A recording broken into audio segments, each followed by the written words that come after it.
जय हिंद स्टूडेंट्स। हम पढ़ रहे हैं अल्फाबेट। हम क्या पढ़ रहे हैं स्टूडेंट्स? कल हमने जो लॉस्ट टॉपिक लिया था स्टूडेंट्स वो था अबाउट रूल। ये टॉपिक अबाउट में स्टूडेंट्स हमने आप लोगों को एक चीज बताया था, ध्यान रखिएगा, एक सीक्वेंस बनाया था हमने इस तरह से 1s 2s 2p 3s 3p 4s 4p 4s 3d 4p 5s 4d 4d के बाद आपका सीक्वेंस था 5p 6s 4f 6p 5d 6p 7f 5f 5f students 6d and 7p। एक सीक्वेंस हमने बनाया। जाहिर सी बात है स्टूडेंट्स, इन सीक्वेंस को लर्न करने में, सीक्वेंस को सीखने में या सीक्वेंसेस को याद करने में आपको प्रॉब्लम हो सकती है। इन सीक्वेंसेस को लर्न करने में, सीखने में या याद करने में अगर आपको प्रॉब्लम हो रही होती है तो पहले हम ये सीखे सीक्वेंस आए कहां से स्टूडेंट्स, ये सीक्वेंस बनाया कैसे गया, हम आज भी सारी चर्चा इसी पर करेंगे। फिर थोड़ा सा इलेक्ट्रॉनिक कॉन्फ़िगरेशन सीखेंगे। हम आज स्टूडेंट्स ढेर सारी चर्चा इन्हीं चीजों की करेंगे, फिर थोड़ा सा इलेक्ट्रॉनिक कॉन्फ़िगरेशन सीखेंगे माय स्टूडेंट्स। तो ये हुआ स्टूडेंट्स एक्चुअल में हम देखें यहां एक्चुअल में स्टूडेंट्स यहां पर n plus l rule follow हुआ है। ये वाला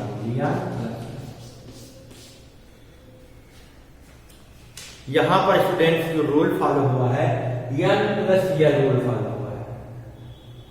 इस चीज को हमको यहां सीखना है, तो आपको सीखना है शेड्यूल में n प्लस l रूल यहां फॉलो हुआ है स्टूडेंट्स। इस चीज को हमको यहां देखना है, n प्लस l रूल को चेक करना है। कैसे चेक करना है आइए देखते हैं। यहां जो 1 2 3 4 5 नंबर लिखा हुआ है 1 से लेकर के 7 तक, ये n है स्टूडेंट्स। और जो l की वैल्यू है s के लिए 0 होती है, p के लिए 1 होती है, d के लिए 2 होती है, 2 होती है, f के लिए 3 होती है। n का मतलब ये जो नंबर्स आप देख रहे हैं स्टूडेंट्स, ये n की वैल्यू है। ये जो नंबर्स आपको दिख रहे हैं स्टूडेंट्स, ये n की वैल्यू है। बाकी l की वैल्यू हमने दिखाया आपको, s के लिए 0, p के लिए 1, d के लिए 2 और f के लिए 3 होती है। l की वैल्यू s के लिए 0, p के लिए 1, d के लिए 2 और f के लिए 3 होती है माय स्टूडेंट्स। इन्हीं चीजों पर हमको आगे की चीज बातों को रखना है, सीखना है। इसमें ध्यान रखिएगा, ये हम पढ़ रहे हैं अबाउट रूल। अबाउट का मतलब होता है इंक्रीजिंग ऑर्डर,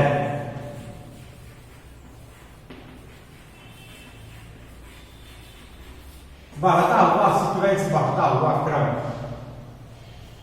अबाउट का मतलब होता है स्टूडेंट्स इंक्रीजिंग ऑर्डर, बढ़ता हुआ सीक्वेंस, बढ़ता हुआ क्रम।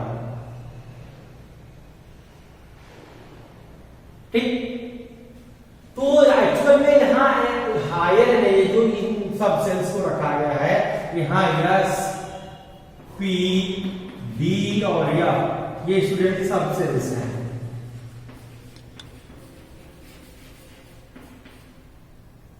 ये s p d और f स्टूडेंट्स ये सब सेल्स हैं। इन चीज को रखिएगा यहाँ, ये सारी चीजें क्या है, ये सब सेल्स हैं स्टूडेंट्स। ये सब क्या है स्टूडेंट्स, सब सेल्स हैं।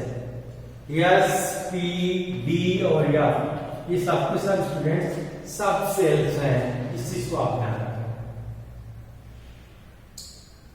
ठीक, तो ये सब सेल्स में एनर्जी जो एक्चुअल में 1s 2s 1 से लेकर 1s से 7p तक जो आपको सीक्वेंस मिला है, ये एनर्जी का बढ़ता हुआ ऑर्डर है। इंक्रीजिंग ऑर्डर है, अबाव का मतलब जर्मन वर्ड है, इसका मतलब है अबाव प्रिंसिपल या अबाव रूल, इसको अबाव प्रिंसिपल भी बोलते हैं, तो इसको ये भी लिख सकते हैं आप aufbau principal.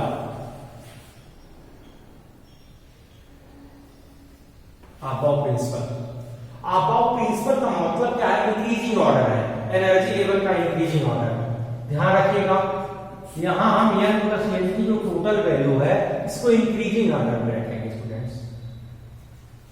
n plus n की जो टोटल वैल्यू है स्टूडेंट्स इसको इंक्रीजिंग ऑर्डर में रखेंगे, बढ़ते हुए सीक्वेंस में रखेंगे, कम से ज्यादा की तरह।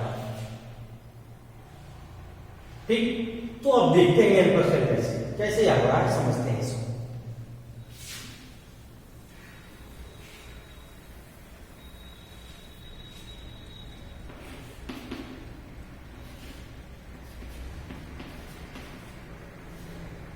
ये इसको समझे, यस पी डी और या इसी को बना लीजिए,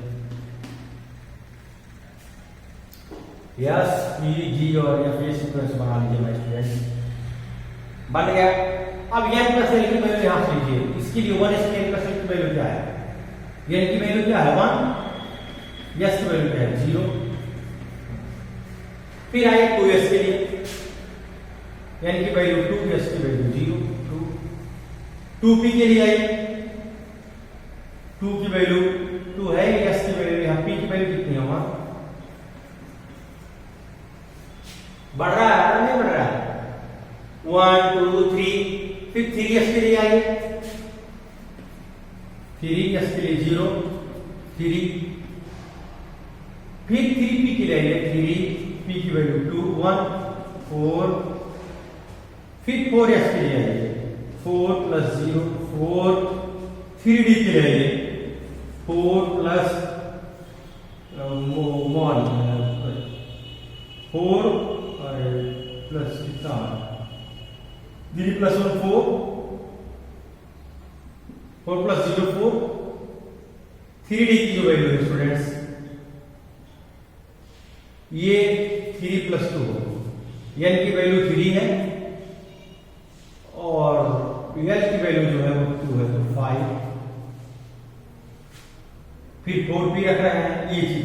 तो बताइए 4 इस कॉमन से क्वेश्चन बनता है कि 4s को 3d से पहले क्यों रखा गया? ये एक क्वेश्चन बनता है कि 4s को 3d से पहले क्यों रखा गया। इस क्वेश्चन का आंसर ये भी है कि 4s में n प्लस l की वैल्यू कितनी है? 4 है, और 3d में n प्लस l की वैल्यू स्टूडेंट्स 5 है। जाहिर सी बात है, हम पढ़ रहे हैं अबाव प्रिंसिपल। अबाव प्रिंसिपल का मतलब होता है इंक्रीजिंग ऑर्डर या बढ़ता हुआ सीक्वेंस, जिसको हम या बढ़ता हुआ क्रम। अबाव का मतलब स्टूडेंट्स इंक्रीजिंग ऑर्डर, इसको हम बढ़ता हुआ सीक्वेंस या बढ़ता हुआ क्रम कह सकते हैं। बस समझ में आ रही है ना? इसको हम बढ़ता हुआ सीक्वेंस या बढ़ता हुआ क्रम कह सकते हैं, जिसका मतलब है इंक्रीजिंग ऑर्डर, बढ़ता हुआ क्रम। तो देखिए इंक्रीजिंग ऑर्डर में रखा था 1 2 3। अब देखिए 4 5, ये सारी चीजें हैं बढ़ता हुआ ऑर्डर में रखा। लेकिन एक क्वेश्चन बनता है स्टूडेंट्स कि अगर n प्लस l की वैल्यू जो है सिमिलर हो जाए तब क्या करोगे? जैसे हमने लिखा 4d, यहां n प्लस l की वैल्यू कितनी है? 4 प्लस 2 इक्वल टू 6। 5p, इसकी वैल्यू 5 प्लस 1 इक्वल टू 6। 6s, 6 प्लस 0 इक्वल टू 6। अब क्या करें? इसकी वैल्यू भी 6, इसकी वैल्यू भी 6, इसकी वैल्यू 6, यानी कि 4d की वैल्यू 6, 5p की वैल्यू 6 और 6s की वैल्यू 6। इन तीनों के लिए जो n प्लस l की वैल्यू है स्टूडेंट्स वो इक्वल है। अब क्या करें? इन तीनों के लिए जो n प्लस l की वैल्यू है स्टूडेंट्स वो इक्वल है, बराबर है। अब यहां क्या करें हम? बात समझ आए ना? यहां क्या करें, कैसे इसको फॉलो करें, कैसे ये काम करेगा यार? तो ध्यान रखिएगा स्टूडेंट्स, बहुत ध्यान से इस चीज को देखिएगा। किन्हीं दो के लिए अगर n प्लस l की वैल्यूज बराबर है, किन्हीं दो के लिए अगर n की वैल्यू n प्लस l की वैल्यू बराबर है तो n की वैल्यू जहां कम होगी उसको पहले रखेंगे। किन्हीं दो के लिए अगर n प्लस l की वैल्यू बराबर है तो n की वैल्यू जिसके लिए कम रहेगी उसको पहले रखेंगे और n की वैल्यू जिसके लिए ज्यादा रहेगी उसको बाद में रखेंगे। इन्हीं दो सबसेट्स के लिए स्टूडेंट्स अगर n प्लस l की वैल्यू बराबर है तो n की वैल्यू जिसके लिए कम है उसको पहले रखेंगे और n की वैल्यू जिसके लिए ज्यादा है उसको बाद में रखेंगे। जैसे यही कहानी है, 4d का भी 6 होता है, 5p का भी 6 होता है और 6s का भी 6 होता है, सबका 6 होता है। इसके लिए भी n प्लस l की वैल्यू 6 है, इसके लिए भी 6 है, इसके लिए भी 6 है, तीनों के लिए n प्लस l की वैल्यू 6 है।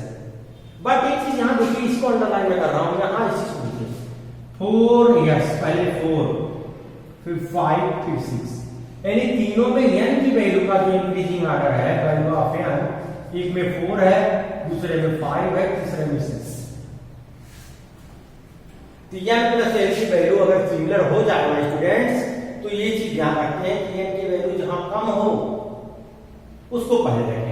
तो यहाँ देखिए, यहाँ 6 है लेकिन n की वैल्यू 4 है, यहाँ 6 है n की वैल्यू 5 है, यहाँ 6 है n की वैल्यू 6 है। तो दो कंडीशन देखते हैं। पहला, n प्लस l की वैल्यू जिसकी ज्यादा हो उसको बाद में रखते हैं, जिसकी n प्लस l की वैल्यू कम हो उसको पहले रखते हैं। n प्लस l की वैल्यू जिसकी ज्यादा हो उसको बाद में रखते हैं और जिसकी n प्लस l की वैल्यू कम हो उसको पहले रखते हैं। n प्लस l की वैल्यू जिसकी ज्यादा हो उसके बाद उसको बाद में रखते हैं। n प्लस l की वैल्यू जिसकी ज्यादा हो उसको बाद में रखते हैं और n प्लस l की वैल्यू जिसकी कम हो उसको पहले रखते हैं। इन चीजों को आप समझ लें। बात समझ में आ गई? n प्लस l की वैल्यू जिसकी ज्यादा होती है उसको पहले रखते हैं और जिसकी कम होती है उसको बाद में रखते हैं। क्लियर? लेकिन n प्लस l की वैल्यू जिसकी ज्यादा होती है, सॉरी उल्टा हो गया, n प्लस l की वैल्यू जिसकी कम होती है उसको पहले रखते हैं। Sorry students, n plus l की वैल्यू जिसकी कम होती है उसको पहले रखते हैं, जिसकी ज्यादा होती है उसको बाद में रखते हैं। लेकिन कंडीशन अगर ऐसा आ जाए कि किन्हीं एक से ज्यादा सबसेट्स के लिए n प्लस l की वैल्यू इक्वल हो तो जिसकी वैल्यू n की कम होती है उसको पहले रखते हैं और जिसकी वैल्यू n की ज्यादा होती है उसको बाद में रखते हैं। जय